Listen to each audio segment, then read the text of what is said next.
a beautiful Sunday morning sa inyong lahat. Kung nakikita nyo sa aking likuran, ang puno ng sampalok ay kailangan ng putulin. Ayan. So, nagpukan sila. Kailangan natin kunin ang mga bunga. Halika, samahan nyo ako at kukuha tayo. Close up ang mga bunga. Ayan. So, kailangan natin pitasin. Gagamitin natin to sa sinigang. O kaya pwede naman isa-usaw sa bagoong na may sili at suka. At ayun ito ayan, aroy. Ang sarap. Ang dami mga labidabs. Sana walang alumigas mga labidabs.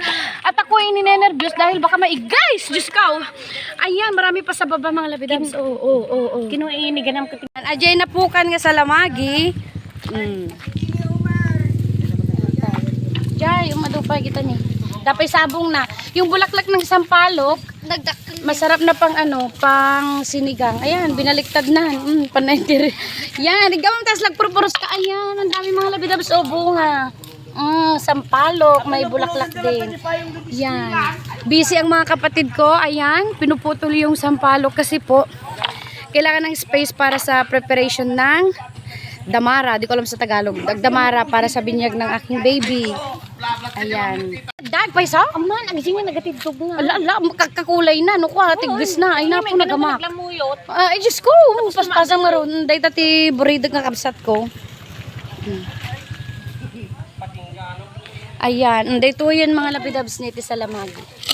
Ayan, mga labidabs ang nakikita nyo yan. Sausaw tayo tibugoong. Ayan busy sila sa puno ng sampalok ang aking mga pinsan at mga kapatid. Ayan. Naimas nga pansigang. Ayan. Ipapakita ko sa inyo yung bunga ng talong na hindi nauulam dito sa amin. Dito sa kapaligiran. Kitain nyo na eh. Ayan. Iso natin nagyayak ni Rojen. May isang sili. Adad to dan eh.